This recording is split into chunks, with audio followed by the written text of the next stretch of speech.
Salutations, everyone! Welcome back to Total Warhammer 3. I'm Lord Formand, and today we've got a Nurgle guide. Now, this is going to be part of a larger Nurgle series, which will be in a playlist, as well as added to my general Total Warhammer 3 guide playlist. So if you don't see what you're looking for here, go check out either the rest of the Nurgle guides or the general guides as well. Today we're going to be covering units of Nurgles. So we're going to go into depth on each of the Nurgle units, what they do, what their strengths are, how to use them. And if you enjoy the video, please do like, comment, subscribe. It really helps, encourages me to do more of these.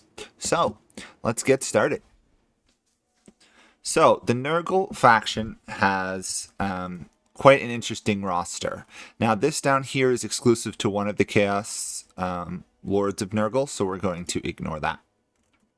Nurgle's units are basically divided into two separate categories. You have human units, which follow Nurgle, and you have demonic units that follow Nurgle.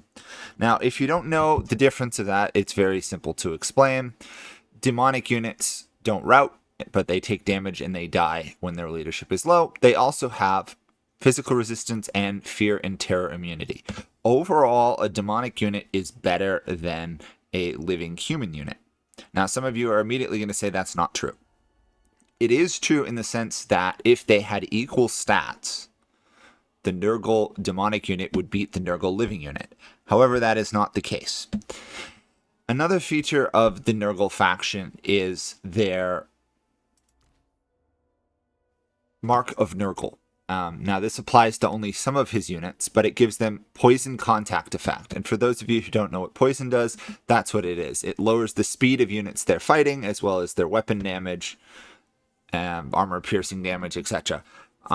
It's very useful. It's the strength of Nurgle in many ways. Nurgle relies heavily on contact effects, which are effects when your units are fighting in melee. And this is one of the ones that improves that. It also gets increased hit points, melee defense, but it loses melee attack. So if you've ever played the Vampire Counts, you will know the concept of a tar pit unit is a unit to tie up the enemy units. It doesn't necessarily win battles, but it will slow them down long enough for your better units to kill the other units and then come over there and kill the unit it's been bogging down like it was in a tar pit. So let's get started from the bare beginning here. Now, Nurglings here are one of the cheapest, easiest, and actually one of the more important Nurgle units you'll see. They're a level 1 unit, and that kind of makes you go, oh, they're terrible. Their stats are not particularly impressive. They do have magical attacks, which is quite nice, because it allows them to penetrate enemies with high defenses. They again apply poison, but they also have a ability which is on most of the Nurgle demonic units called Cloud of Flies. When they're fighting in combat, it gives them an additional 9 melee defense, meaning this is not their actual melee defense, it's more like 33. And this applies to a lot of the units. So if you're going to play Nurgle units, you're going to want to read through all their effects and what they do. To get the full potential of a Nurgle army, you have to understand contact effects, when to use them, how to use them, etc. Another thing you got to remember for the Nurglings is they have physical resistance as well, meaning they're going to take significantly reduced damage in melee, meaning this is basically a much better version of the Vampire Counts zombie unit. It will actually manage to kill things. So that's what we're going to base a lot of units off of. How good are they to Nurglings if they're demons? And if they are a human unit, we're going to base them off the Marauders of Nurgle. So this is a living unit. So notice the lack of physical resistance as well as the lack of Cloud of Flies. Instead, they get the Mark of Nurgle. Now, the Marauders of Nurgle, if we compare them to the Nurglings, are better in basically every stat. They have shields, they have some better armor, better leadership, attack, speed, defense. This unit is actually going to kill things, compared to the Nurglings. But in my experience, combining Nurglings and combining Marauders, I had much more success using Nurglings over the basic Marauder unit. That changes as you upgrade the unit tiers and you get better living units. Now, I usually am a big fan of units with shields, and it is very important for Nurgle factions to have some shielded units because Nurgle units are very, very, very slow outside of your cavalry units, you're not going to be able to run down anybody. So if you're fighting a unit with a lot of faction with a lot of range units, like wood elves or something, they can just kite you all day. That requires an entirely different strategy to play against, but that's the case where you might want to bring some guys with shields. Now, the next level of that is Marauders of Nurgle with great weapons. So it's basically the same unit. This one, on the other hand, has no shields. It still has the poison attacks, but more importantly, it is armor penetrating.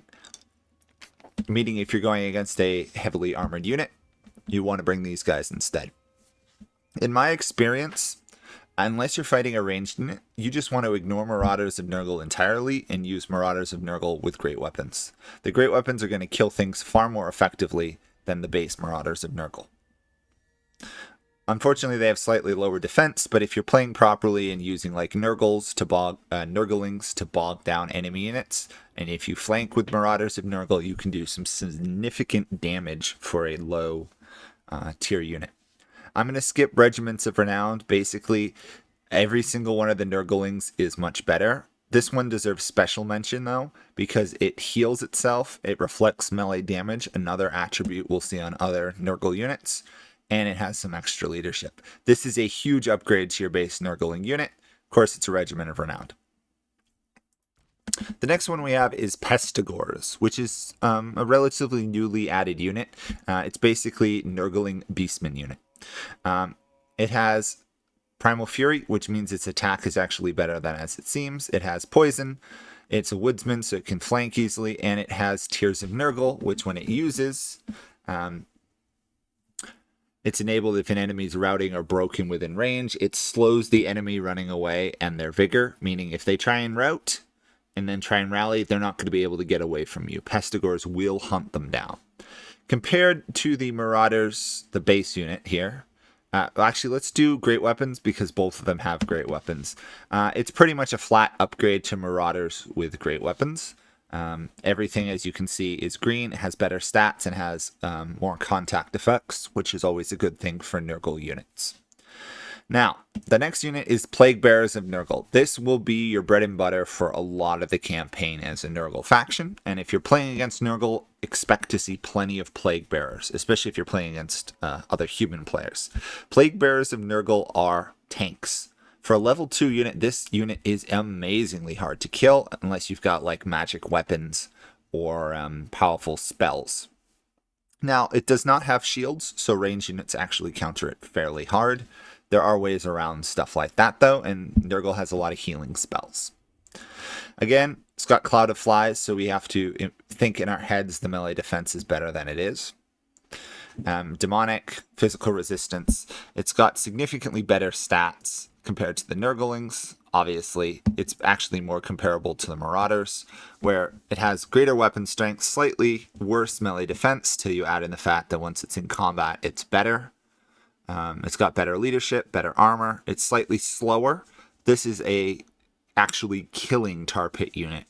So I've mentioned it before, but it bears reiterating that the Nurgle units are basically tanks. They are very slow, but they're very hard to kill. They rely on not dying, wearing out the enemy, and then killing them.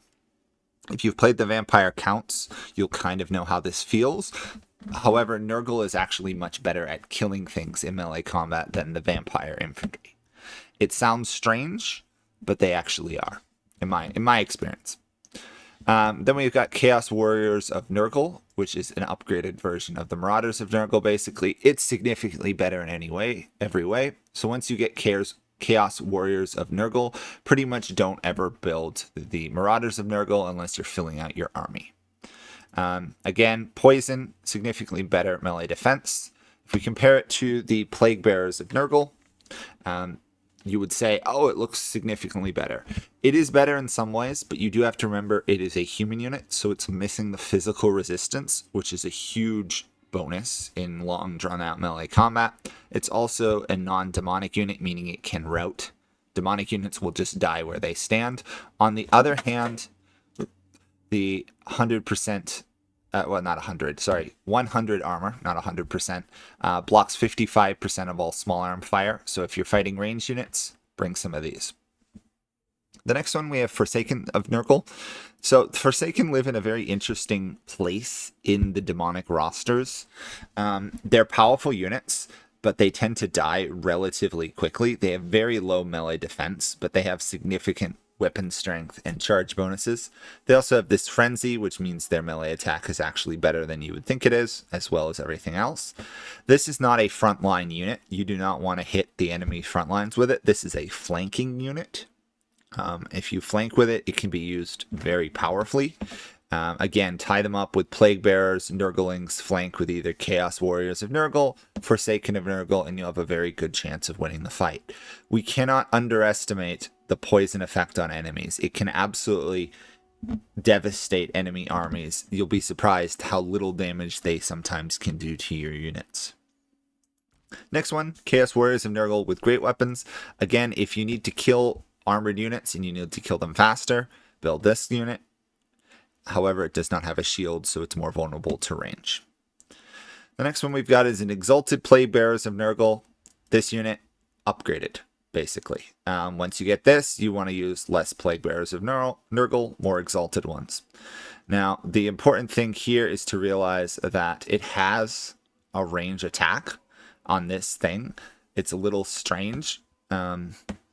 However, the other big thing is it has magical attacks, meaning it will do more damage to units that are resistant to physical damage. Overall, it's a huge upgrade. It's very strong. You're going to want to use lots of this in their army. Again, you got to think it's got more melee defense than it actually does. So comparing it to the Chaos Warriors of Nurgle, it has worse melee defense. No, it doesn't. It actually is better. The next one we've got are Chosen of Nurgles. I like to think Chosen of Nurgles are an upgraded from the Chaos Warriors of Nurgle. Significantly better in every way. Once you get this, you want to use it. If we compare it to the Exalted Plague Bearers, it does slightly more damage and has better stats overall, but it doesn't have the physical resistance and it is non-demonic. A nice mixture of both of them can be useful. Again, Chaos Warriors Chosen of Nurgle are more likely to actually kill things efficiently, but they will die faster in combat. Now we have these Plague Ogres. Basically, they're related to Tamarkand. Not entirely sure why they're here in this main roster. I'll go over them anyway. If you've ever played the Ogres, you'll know that these are basically Nurgle Ogres. They have the Ogre charge, meaning they can charge into braced defenders. So spear units, this unit actually counters them fairly well. And the next one, great weapons. Again, just like most great weapons, they have different abilities. In this case, this is an anti-large unit. This is an anti-infantry unit. Again, charge into the enemy lines. It's significantly faster than the rest of the roster. So it can move with great speed and hit hard. And then we have Chosen of Nurgle with great weapons. So comparing it to the normal Chosen of Nurgle, it's going to have more armor penetration, less melee defense, but better melee attack and charge bonus. Bring it to kill dwarves or any other heavily armored unit.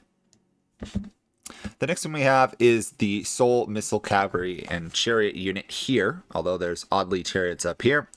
Marauder Horsemen of Nurgle, throwing axes. Honestly, if you never use this unit, you're not missing much. It is a nice light skirmishing unit. If you don't have access to the better cavalry unit, you could use this. It's going to die fairly quickly to a lot of ranged units.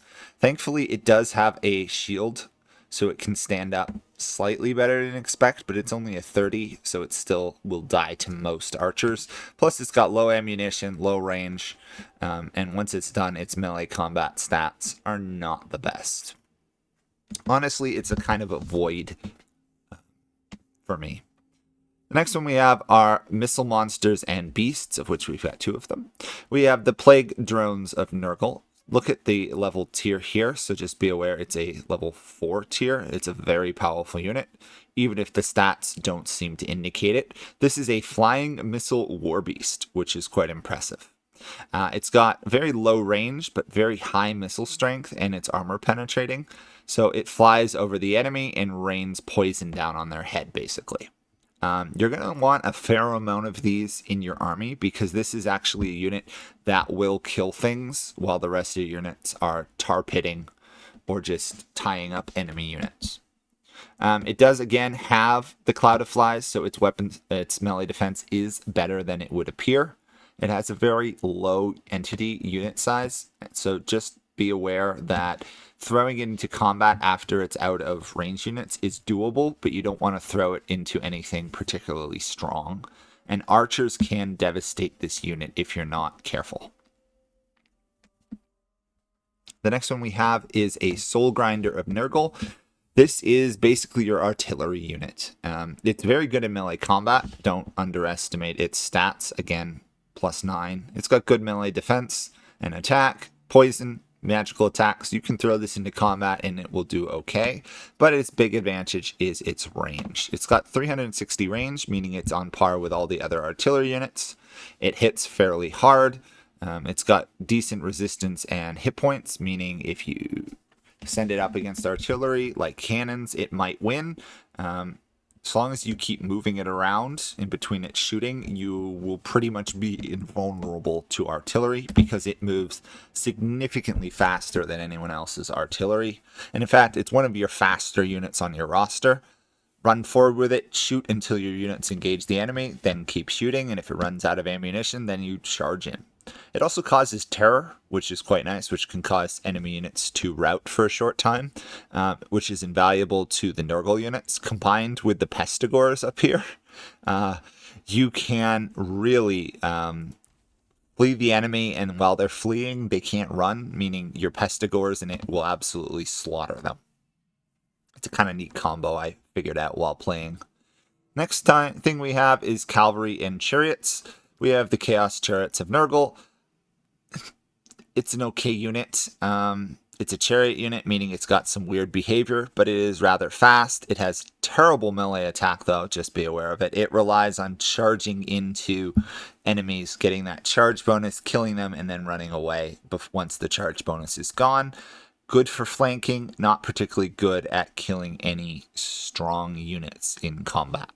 You're much better off, in my opinion, to go straight to Chaos Knights of Nurgle, which is a upgrade in almost every stat from the Chaos Chariots. You've got more entities, they're better armor, they have shields, they're very tanky, and they can actually kill stuff. This is one of the few cavalry units in the game that I actually like using.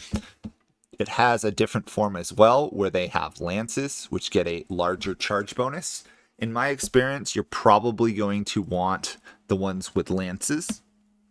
The increased charge bonus is huge. They both are still shielded, which is really nice for a cav unit. They add poison, they're fast, they're everything you need to flank, charge, kill things, run away, rinse and repeat. Now, the next one we have is Rot Knights. So it's best compared to the Chaos Knights here. Rot Knights are pretty much a flat upgrade in every way. Slightly less armor, but they don't need it as much because they have regeneration. Now, be aware if the enemy shows up with a mage that uses the fire winds of magic, so like bright mages of the Empire, your units are more vulnerable to fire damage than you'd expect. Now, that doesn't mean much when you've got a cav unit that's probably killing the mage that's casting the fire on them. If you get Rot Knights, use them. Be aware they are very expensive to maintain, but they will pay for themselves. Just don't charge them into any high-level spearmen. The next thing we have here is the Monsters and Beasts, which is a huge part of the Nurgle roster. We start off with the very standard Chaos Warhounds. Again, these are fast, weak units, good for flanking, killing off archers or siege weapons. The reality is you're only going to want to use them early game. Later on, you'll probably want to switch to like Rot Knights or Chaos Knights, which are slower, but way more effective in melee combat. Then we have the Chaos Furies of Nurgle. This is a standard unit for most of the demonic factions. It's not particularly great. However, it is a cheap early game flying unit that has slightly better melee defense than you'd imagine. I like to use this to fly over enemy lines, kill their archers, engage their lords, kill their artillery. But you've got better flying units to use deeper in the Nurgle tree, so you're only going to use this probably first 10 to 30 turns maybe. The next stuff we've got are Plague Toads of Nurgle, which again have the melee defense bonus. Important to note that the Warhounds do not, meaning you do not improve this melee defense, but you do get it on Furies and then again on Plague Toads.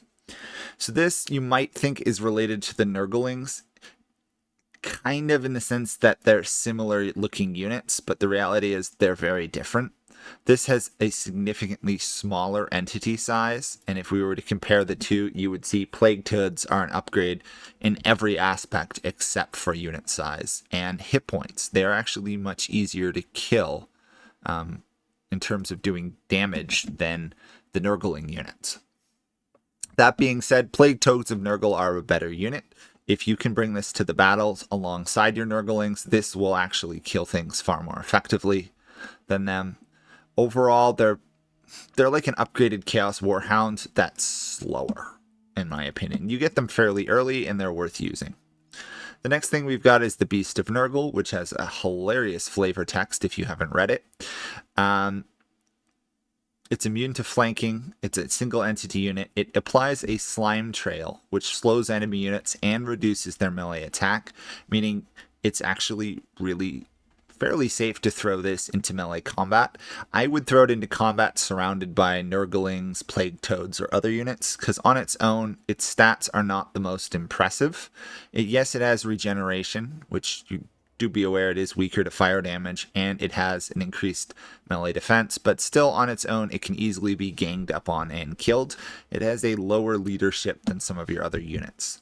So keep people around it. It's like most single entity units, very powerful, but very vulnerable to being surrounded and losing its leadership. Now, the next unit we have is just a flat upgrade from the Chaos Furies. Smaller entity unit, significantly 1/5 the size. Overall, it's a better unit. The weapon strength is stronger. It flies slower, but it does its job. I like it over the Chaos Furies, in my opinion. Pick which one you prefer, but it is, in my opinion, an upgrade straight from Chaos Furies. Useful for flanking, doing damage. A couple of these can actually kill lords that fly very well.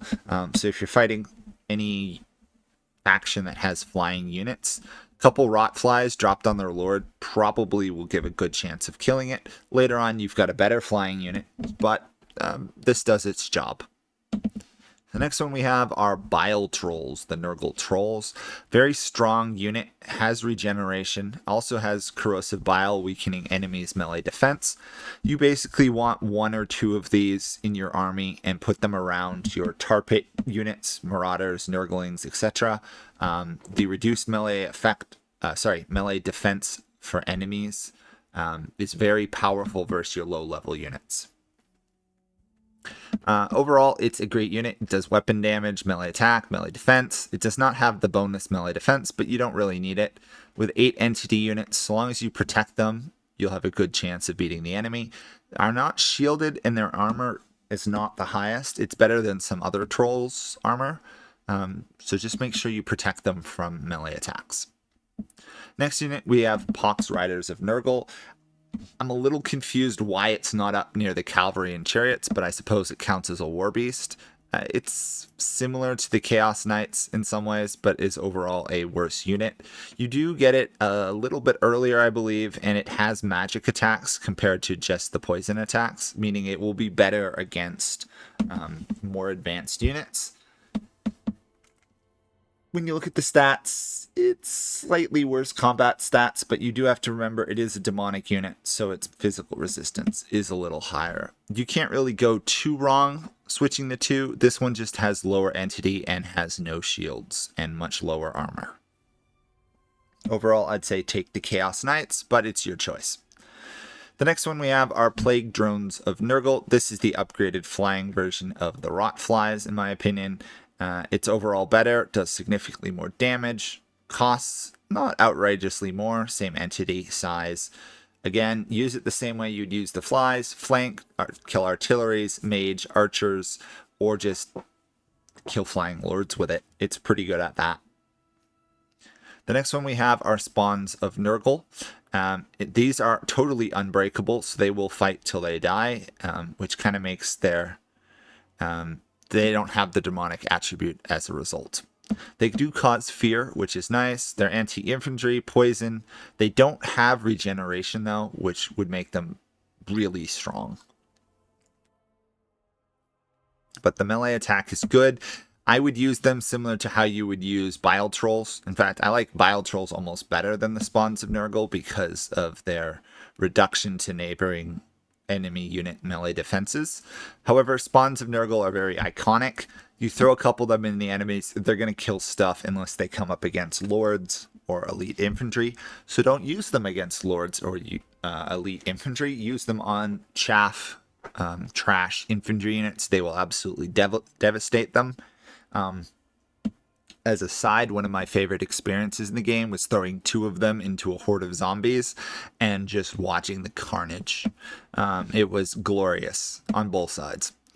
Next thing we have is the Chaos War Shrine of Nurgle, really our support unit.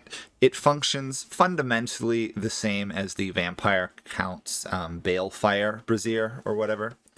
I can never remember what it's called. It buffs units.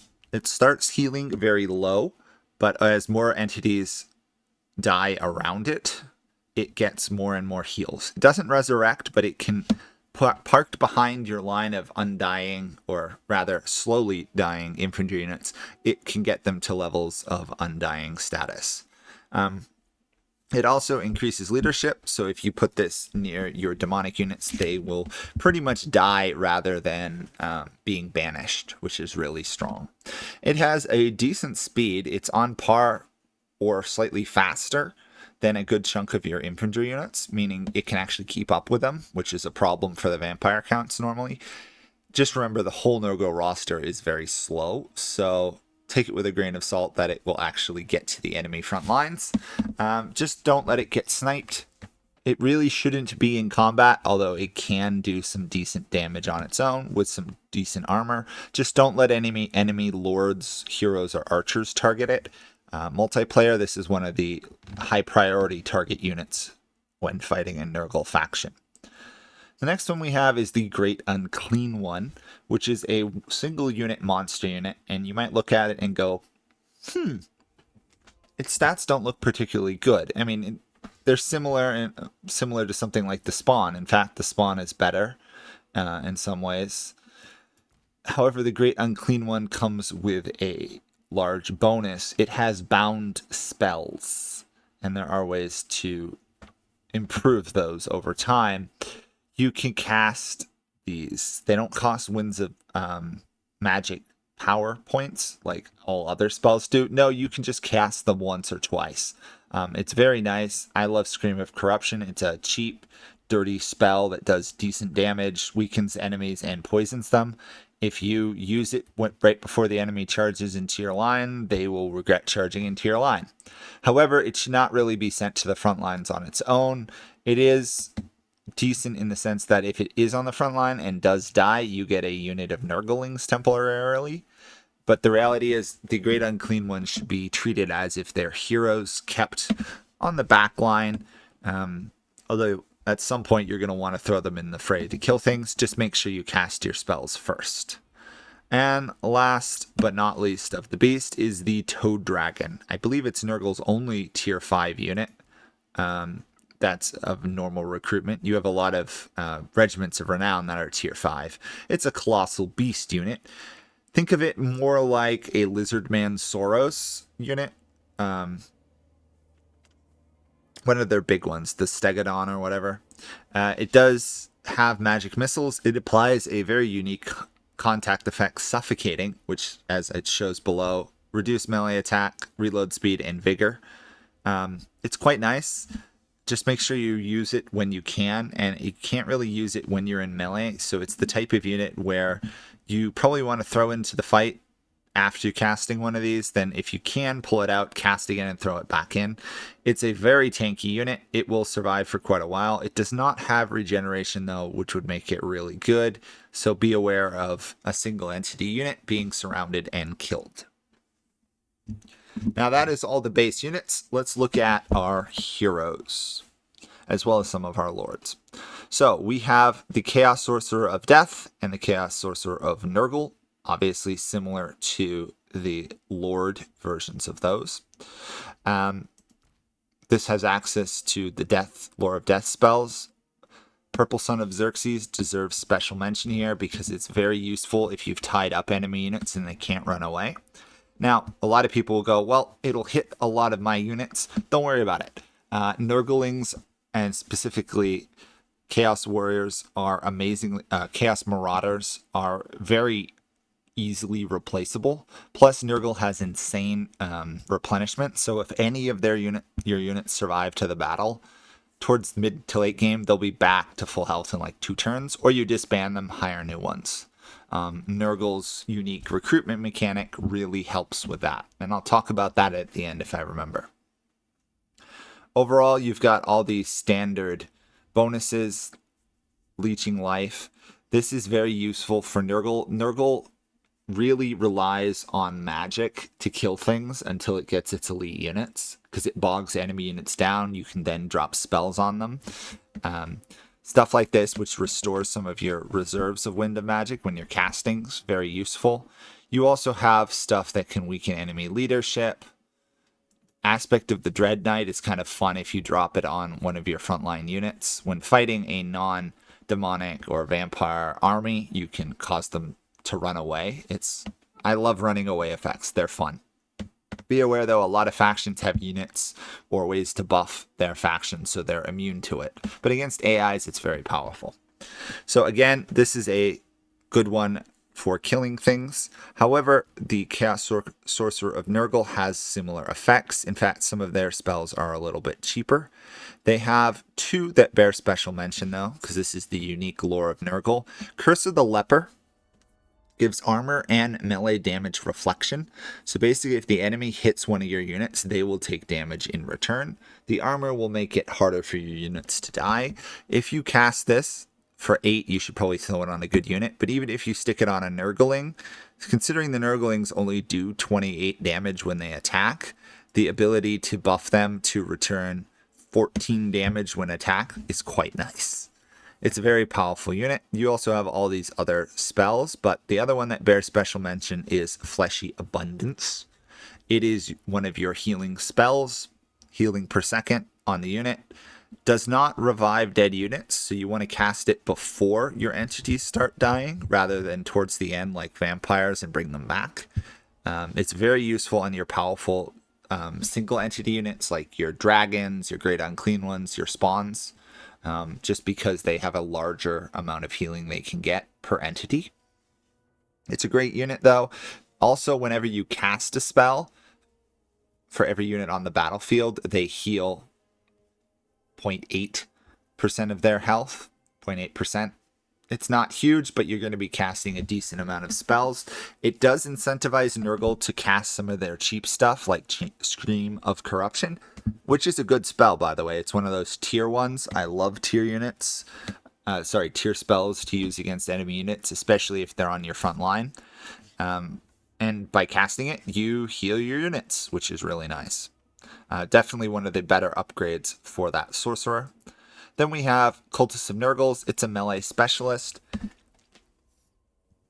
It's not the world's best melee specialist, but it can get regeneration and can build decent stats. It has got Sundered Armor when it attacks, so it can remove enemy armor. You're going to want one of these in pretty much every army just to remove armor from powerful units, lords and heroes in particular. It's quite useful. Plus it gives, I believe, decent replenishment as well. It does not have the demonic status, though, so it will die if ganged up on by enemy lords or heroes. Next, we have the Plague Ridden, which are basically upgraded versions of the Chaos Sorcerers. If you look at them, they've got less armor, less speed, but they are demonic, which is really nice. They have access to the Locus of Virulence. It affects units around them. If you stick this right behind your lines and cast it, it'll boost the melee attack of your units significantly so they can kill stuff. It will also help armor-piercing weapon damage, which is really nice. Overall, I find this to be a flat upgrade to the Chaos Sorcerers, so when I play as Nurgle, I tend to ignore the low-level Chaos Sorcerers. Again, another plague ridden of Nurgle, similar locus of virulence is good. The next one we have is the Exalted Hero of Nurgle. This is your Lord and Hero killing unit. It's very good in melee combat. Think heavily armored, heavily damaging melee unit. It's got your standard Cloud of Flies defense. It can get this Acid Ichor, which can reflect damage to the enemy, which is really nice. I just thought of something I think I forgot to mention. Nope, never mind. It's somewhere in there. One of the units you get has an increased power of Cloud of Flies. I just don't remember which unit it is offhand. Oh well. Anyway, that is the basic roster. You also have this guy, which is kind of specialized for the Plague Father, not Festus, Kugath. Great melee unit. Really probably shouldn't be in that area. Outside of that, you've got standard lords and stuff. Nurgle's blue line of units is fairly good. You can get cheap upkeep. If we look briefly at Kugath here, ignoring his other stuff, they get Blessed by Blight fairly early on, so 10% cheaper upkeep, and then later on they get Pestilential Spawnings for more casualty replenishment rate. It is very useful on all your lords and heroes as Nurgle to get replenishment, because it will make a significant difference for your unit. Even if you win battles, your units are likely to be heavily damaged, even if you're constantly healing them with spell casts. So you want the replenishment to heal them. Another thing that bears mention is Nurgle's unique recruitment mechanism. So I'm actually going to jump into the future and show you that. Okay, here we are 50 turns into a game as the Nurgle faction. So Nurgle's recruitment is different than, I think, basically everyone else's. It resembles Regiments of Renown. So if you've got a unit, and we'll disband this, you can recruit for money in a unit to your army instantly. It bears... It's linked to the Nurgle building stuff, which I'm not going to go over here. But basically, you can click on this. You will hire them instantly. Now, be aware, they start damaged, which takes turns to replenish. This is where having replenishment, high-level replenishment on your army is very useful. You basically want as much replenishment as you can get on your lords and heroes so that they heal like a quarter to half their health every turn. It's very powerful. It bears mention as well that depending where you recruit them, as your Nurgle corruption goes up, recruiting units is significantly cheaper and they recruit with more hit points. That can be very useful because Nurgle's armies are fairly expensive to recruit. As you saw from that Nurgling, it's cheap, but that's because of Kugath. Normally it costs 700. Your armies are more expensive, in my opinion, on average than most other factions. However, you can decrease that greatly by recruiting in lands with Nurgle corruption. Anyway, that is it for the Nurgle faction. If you're looking for the other mechanics and stuff, check out the other guide videos I'm doing, as well as the general Total Warhammer 3 guide series. Like, comment, subscribe, all that great stuff. Tell me which units you like the best and which ones you don't. I'm always interested to hear. Nurgle is not necessarily one of my strongest factions, although I have a special spot in my heart for units that just get healed and don't die on the battlefield. Thank you guys all for watching. That's it from me. Bye for now.